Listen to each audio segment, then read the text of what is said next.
Part 2, Capture, Chapter 2. It was 4 o'clock when the children arrived at the professor's house. "I met a friend of yours this afternoon," Lindy said. "A friend of mine?" The professor seemed preoccupied and a trifle nervous as he ushered the children into the garden. "You know, the funny thin man. He didn't tell me his name, but he said you were very good friends and that you spent many evenings together." The professor stopped and looked sharply at Lindy. Then he said quietly, "Tell me exactly what he looked like." "Oh, sort of long and wobbly looking, kind of sharp at the elbows. He has a funny voice, too." "You say you met him this afternoon?" "Yeah, he walked with me from school. He knew all about Wangdoodle Land and everything." "Good Lord," said the professor. "Good Lord!"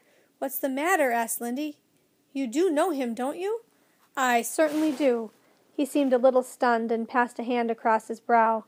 "Did you talk about the hats this afternoon? Did you tell him we were nearly ready?" "Yes," she said, beginning to feel anxious. "Wasn't that all right, if he's a friend of yours?" The professor put a reassuring arm around her shoulders. "Do you realize you were talking with the Proc?" The boys looked startled, and Lindy's heart gave a big jump. "Who's the Proc?" she whispered. "He's one of the most important creatures in Wangdoodle Land. He's like a prime minister. Besides helping the Wangdoodle run his country, his job is to maintain the safety of the place. The Oily Proc, as he's sometimes called, does everything he can to stop anyone from gaining entry and getting close to the Wangdoodle." "But why did he come and see me?" asked Lindy. "To find out all that he could about our trip. Since you are the youngest, Lindy, he knew you'd be the most unsuspecting.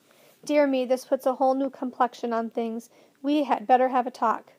The professor led the way to the summer house, and the children sat down and waited for him to speak.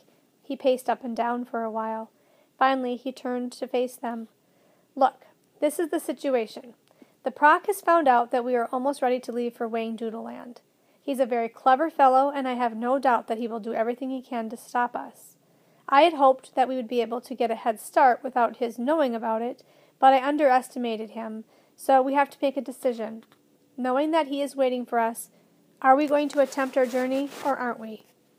"Let's go anyway," Ben said instantly. "Me too," Tom agreed. "I'm not afraid of a dumb old Proc, even if he is a prime minister." The professor looked at Lindy. "How do you feel, darling?" She hesitated and then asked in a small voice, "Can he hurt us?" The professor thought about it. "He can do a great deal to frighten us." "He didn't seem frightening when I met him," Lindy reasoned. "Then let's go," said Tom eagerly. "Come on, Lindy," Ben said. "Look how brave you were on Halloween." Lindy clenched her hands tightly. "Okay, it would be a shame to waste all of our hard work." The professor smiled approvingly. "Then we are unanimous. There remains only one thing to be said. Stay close to me and do as I say. No matter what happens, you must obey me. Is that understood?" The children nodded. "All right, then. Put on the scrappy caps." "How come you don't wear one?" asked Tom. "I have been studying Wangdoodle Land for a long time. After years of practice, I'm able to go without a hat." The professor helped Lindy tie her bonnet under her chin. He placed the blue felt cap on Tom's head and straightened it.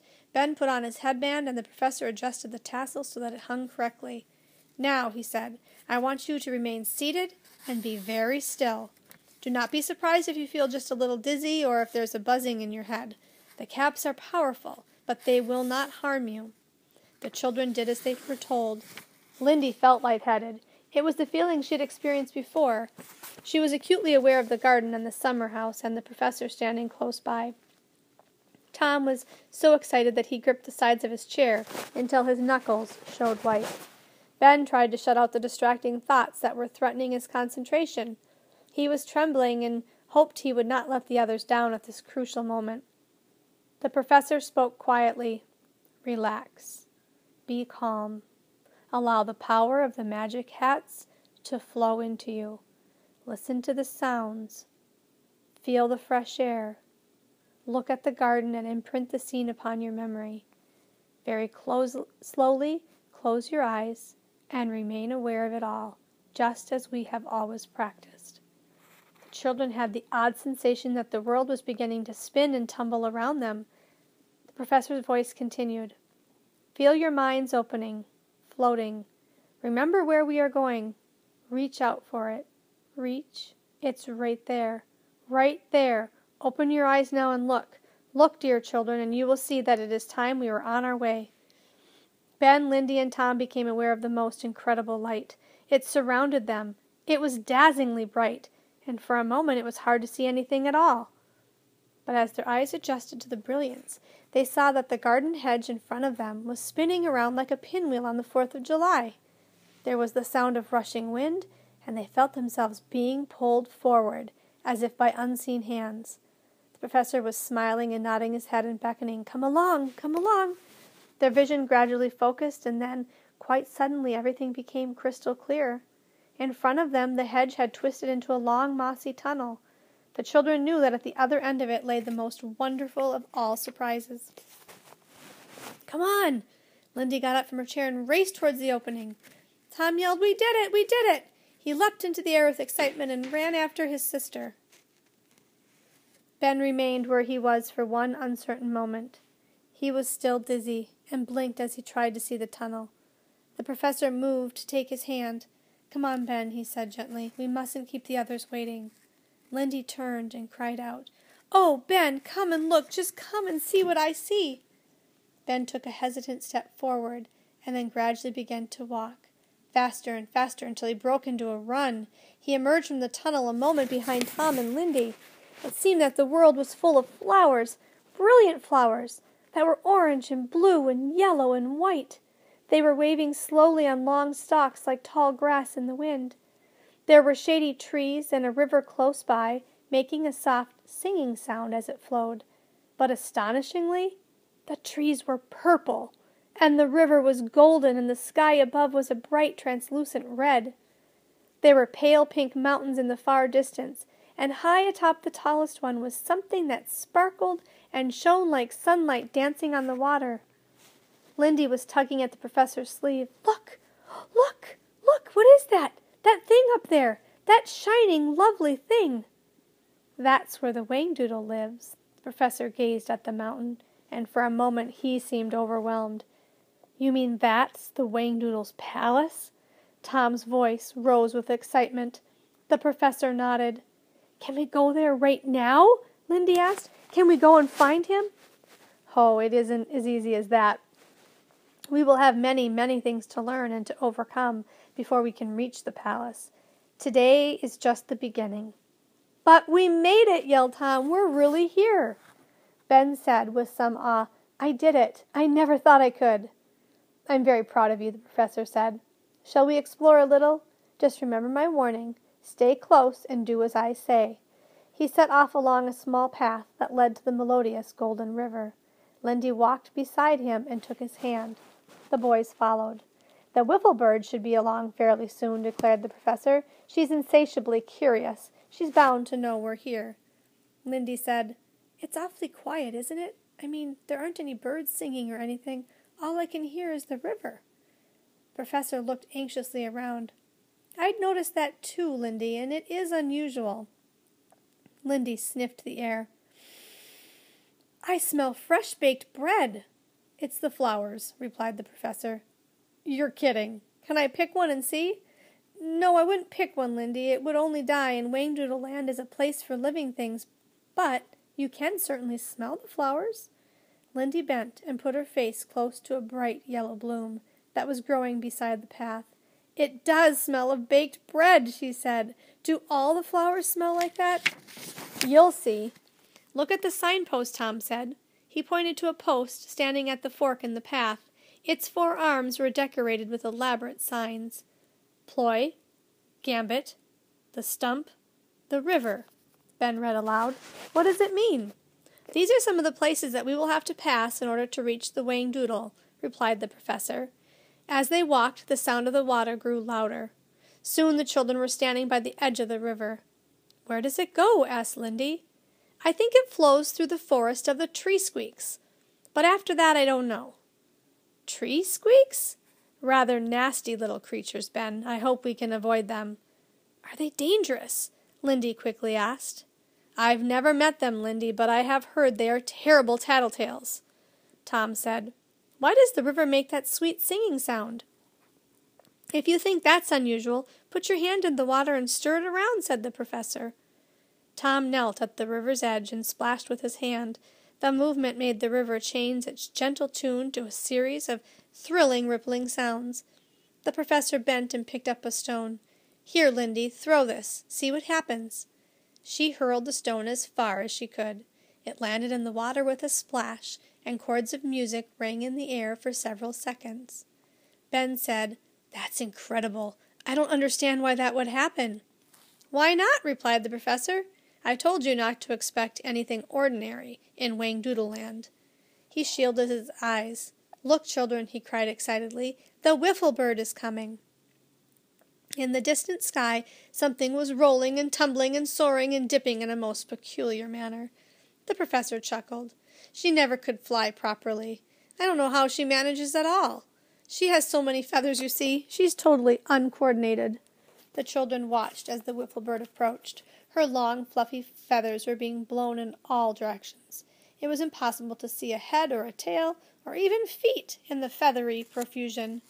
The Wiffle Bird made a stumbling and very undignified landing onto the branch of a nearby tree, and proceeded to shake and shuffle herself into some kind of order. It was not until she settled down that the children were able to see how truly beautiful she was. Her plumage was a brilliant rainbow of colors, red, pink, yellow, orange, and purple. She was a silky bird, rustling and smooth, and she gave out a delicate perfume that reminded the children of orange blossoms on a summer evening.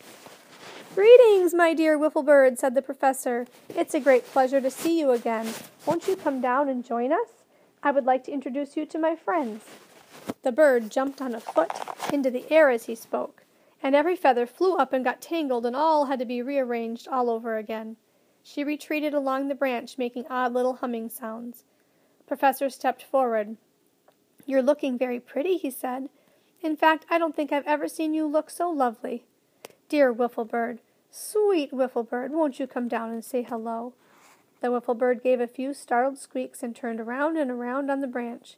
It was impossible for the children to tell which end of her was which. Quite suddenly she leaned forward, or perhaps it was backward, and somersaulted out of the tree and down to the ground, landing just in front of the professor. "That's very gracious of you," the professor said, kneeling beside her. "The children and I are so glad you came by." He held out his hand to Lindy. "May I introduce Miss Melinda Potter?" Lindy knelt beside the professor. "Hello, Wiffle Bird. You are the prettiest thing I have ever seen." The Wiffle Bird began her humming sounds again. "And these young gentlemen are Benjamin and Thomas Potter." "How do you do?" Ben said courteously. Tom felt a trifle embarrassed and said in a gruff voice, "Hello, Bird." All of a sudden the children noticed two tiny bird-like hands coming through the beautiful feathers, as if holding a curtain to one side. The hands parted the waving plumage, and they saw two jet-black beady eyes peering out at them. Lindy cried, "Oh, Professor, how sweet she is! I wish there were something I could give her.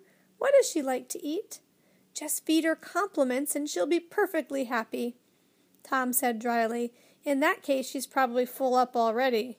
The Wiffle Bird suddenly flew into the air and landed on Tom's shoulder. He was taken completely by surprise.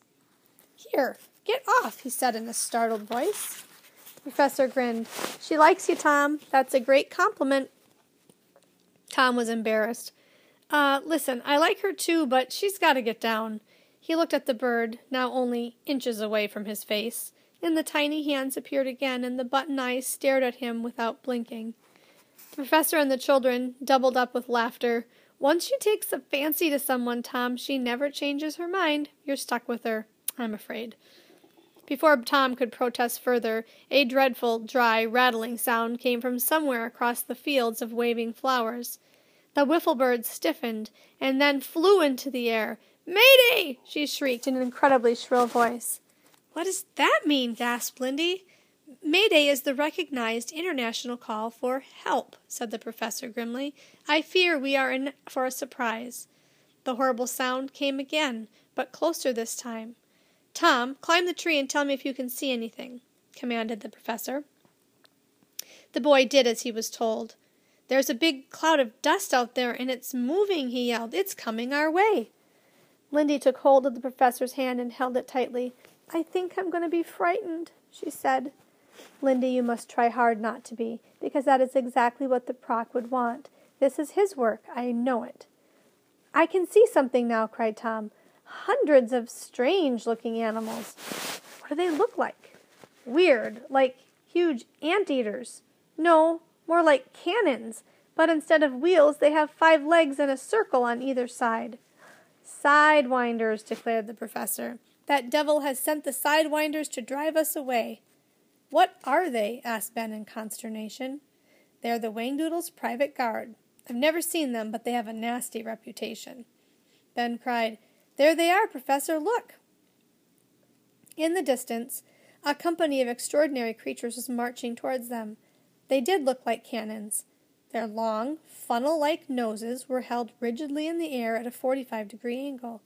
They moved with a rolling, thrashing gait, their 5 legs turning at either side of their mud-brown bodies. The noise they made was a constant now and terrifying. Tom scurried down from the tree. The professor put his arms about the children, and the wiffle bird shrieked at the top of her voice, Stand and deliver! And then she flapped away in a panic-stricken fashion up the river. The sidewinders were so close now that their staring eyes and slobbering mouths could be clearly seen. Above the roar, percussive music began.